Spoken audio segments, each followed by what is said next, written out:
दोस्तों, राजस्थान के अलवर जिले में एक लड़की के साथ छेड़छाड़ की घटना होती है और वो लड़की इसके न्याय के लिए रेड़ी पुलिस स्टेशन जाती है। और वहाँ के जो पुलिस होता है, न्याय दिलाने के पश्चात उसके साथ ऐसा कांड करता है कि उस लड़की को खून के आंसू रोने पड़ते हैं। और वही नहीं, उसके उसके साथ बलात्कार करता है। और इसके बाद उसका एक दोस्त रहता है जो कि मालखेड़ा पुलिस स्टेशन का रहता है, उसको भी बुलाता है और वो भी उसके साथ बलात्कार करता है। दोस्तों, इसके बाद उसका एक और उन दोनों का एक और दोस्त रहता है जो कि राजगढ़ तहसील के सीओ ऑफिस पर तैनात रहता है, उसको भी वो लोग बुलाते हैं और तीनों मिलकर उसके साथ रेप करते हैं। और ऐसे ही लगभग 1 साल तक उसके साथ करते रहते हैं। उन लोगों का जब भी मन करता उसके पास आते हैं और उसके साथ रेप करते, बलात्कार करते। जब लड़की उसका विरोध करती तो उसको धमकाते थे कि तुम्हारे भाई को झूठे केस में फंसवा देंगे और उसका ज़िंदगी बर्बाद कर देंगे और तुम्हारे परिवार की भी ज़िंदगी बर्बाद कर देंगे। दोस्तों, लड़की इस बात को सुनकर चुप हो जाती, मजबूर हो जाती। और ऐसे ही करते करते 1 साल बीत जाता है। दोस्तों, उस लड़की के साथ ये घटना 2022 में शुरुआत हुई थी और 2023 बीत गया।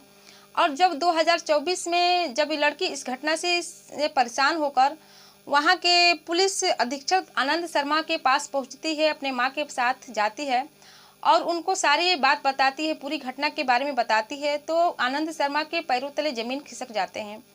एक जगह का एक ही पुलिस कांस्टेबल रहता तो बात कुछ और होती। उसके साथ साथ 3 जगह के जो पुलिस कांस्टेबल थे उसके साथ बलात्कार करते आ रहे थे। ये सोचने वाली बात थी। और उस लड़की की उम्र मात्र 17 साल होती है। और जब आनंद शर्मा इस घटना को सुनते हैं तो उन आरोपियों को उन लोगों के 501 के तहत मुकदमा दर्ज होता है उन लोगों के खिलाफ और जांच की शुरुआत होती है, जांच शुरू की जाती है।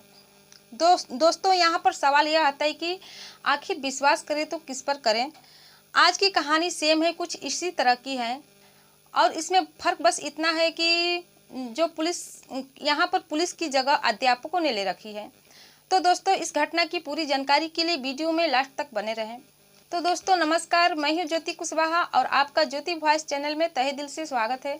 वीडियो में आगे बढ़ने से पहले आपसे रिक्वेस्ट है कि अगर ये कहानी आपको अच्छी लगेगी तो लाइक कर दीजिएगा, शेयर कर दीजिएगा, चैनल को सब्सक्राइब जरूर कर दीजिएगा ताकि हमारा हौसला बढ़ता रहे। तो दोस्तों, राजस्थान के बारामेर जिले की कहानी है। उस जिले में एक गाँव है जिसका नाम छोटा हाथला है और उसी गांव का रहने वाला प्रहलाद राम राजकीय सर्विस सेकेंडरी स्कूल के बतौर हिंदी अध्यापक कार्यरत है।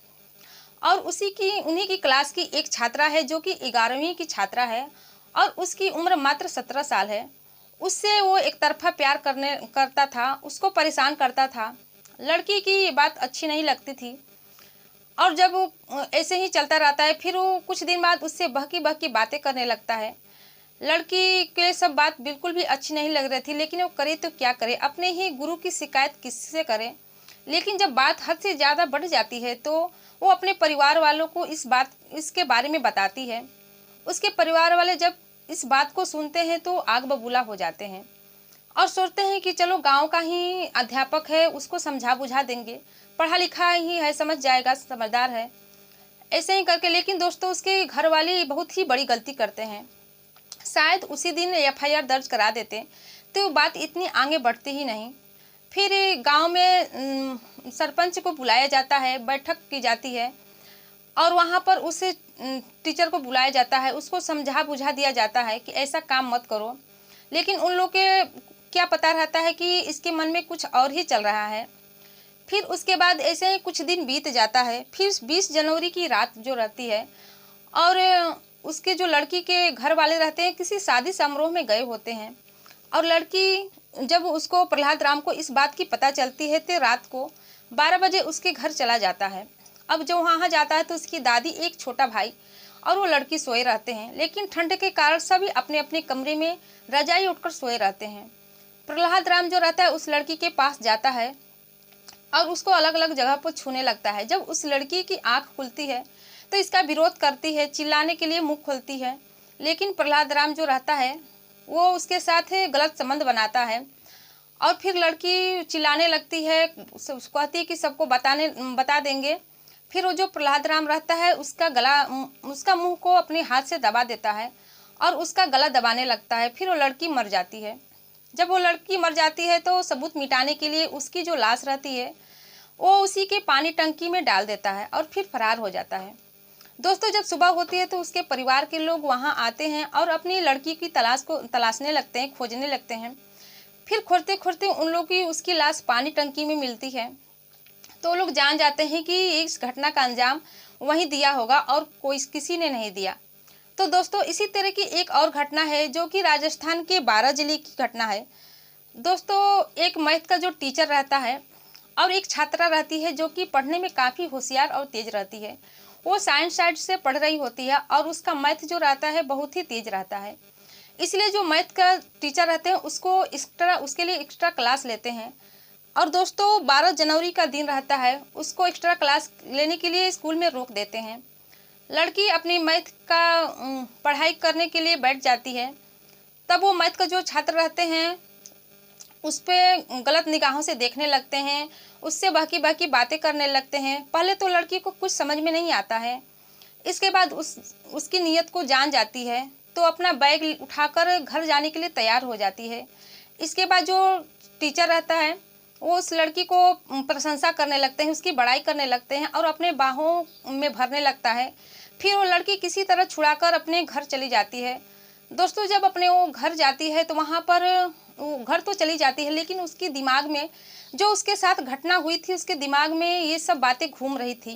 वो लड़की परेशान हो जाती है और घर में जो कीड़े मारने वाली दवा रखी रहती है उसको खा लेती है। और जब खा लेती है तो उसका तबीयत बिगड़ जाता है, खराब हो जाता है। जब इस बात को उसके परिवार वालों को पता चलती है तो उसको पास के ही अस्पताल में ले जाते हैं, वहाँ पर उसका इलाज चलता है।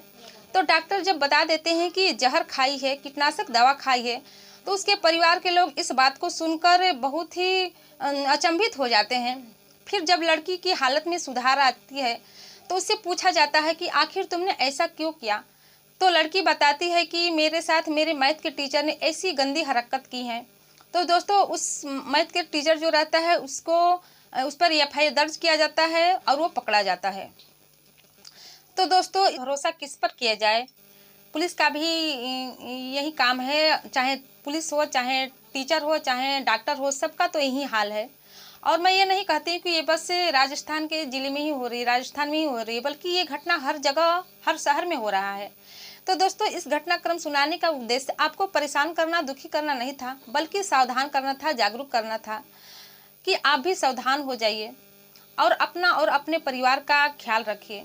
तो दोस्तों, इस घटना से आपकी क्या राय है? कमेंट सेक्शन में कमेंट करके ज़रूर बताइएगा। और फिर मिलते हैं अगले दिन नई घटना के साथ। तब तक के लिए जय हिंद, जय भारत।